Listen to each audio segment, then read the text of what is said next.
Imagine that we had a 6 by 12 chessboard. In one corner, we have the white queen. In the opposite corner, we have the white king. In this game, the king will stay stationary. Instead, we will take turns moving the queen. The queen is allowed to land on the king's space. However, doing so will kill the king. And as a consequence, the goal of this game is to avoid being the person that kills the king.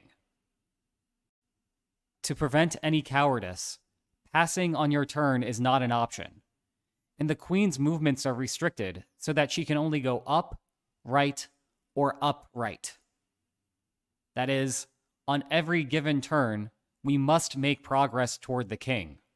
But again, the goal is to avoid landing on the king. Here's the puzzle. You go first. Design a strategy that guarantees you the victory. In other words, figure out a way to force me to capture the king, thereby allowing you to win and forcing me to lose. And while you think about that, check out some of these cool books that I've written. Your hint for today is to apply backward induction, which is the subject of Chapter 2 of Game Theory 101, the complete textbook.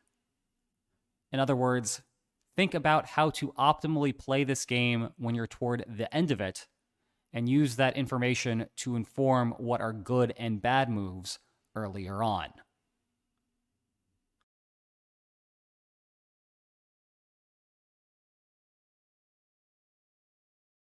Are you ready for the solution? If not, here's a hint.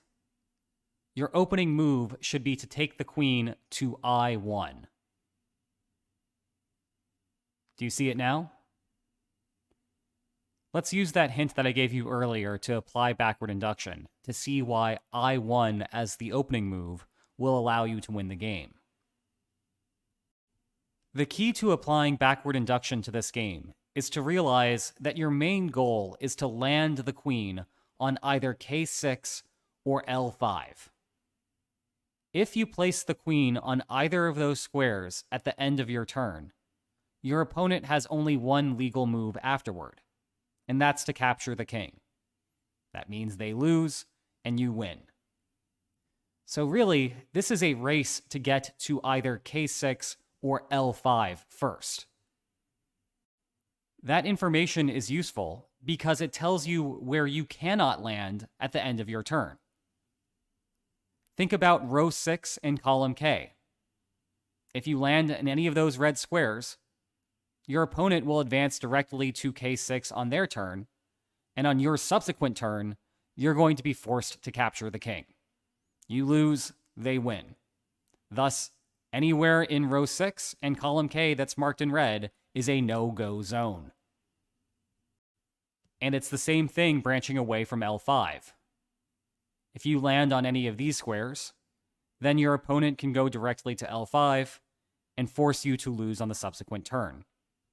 As a result, they're also shaded red. But remember that this is a queen. She can go up, and she can go right, and she can also go diagonally. That means landing in any square that goes diagonally to k6 or l5 will also result in you losing. Now we can get to the backward induction in earnest.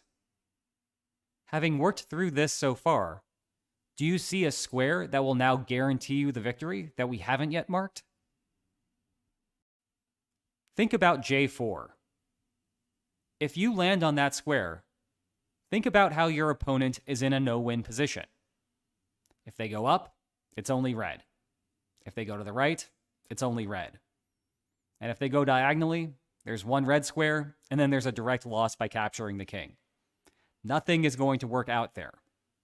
As a consequence, you really want to land in J4 because it forces your opponent to lose and therefore allows you to win. We can now use that information to inform what are other losing squares. Clearly, if you land in either the rank or the file that leads to J4, your opponent could just land on J4 on their turn. As a consequence, those are also red spaces. And likewise, the diagonal that leads to J4 is also a no-go zone. Do you see where this is going? Take a look at I1. Everything leading away from it is a no-win position. Up is in the red, right is in the red, and diagonal is in the red. As a consequence, that's a winning square. And in turn, on the opening move of the game, you can move the queen to I1 and declare, well, I won. It's also the case that I1 is the only winning initial move. To see that, let's reset things. First, anything else in row 1 is not going to work out, because your opponent would be able to move to I1 and win the game from there. The remaining initial moves going up or diagonally won't work either. To see that, think about G3. That's definitely a winning square because everything branching away from it is in the red. Consequently, we can fill in the rest of row 3 as a red square, as well as the diagonal that's remaining on F2. In turn, E2 is a winning square, and that will cancel out everything else in the second row. And therefore, the only place you can move the queen to begin the game and expect to win is onto I1. Did you get this one? Let me know in the comments. And if you enjoyed this video, please like, share, and subscribe. And I'll see you next time. Take care.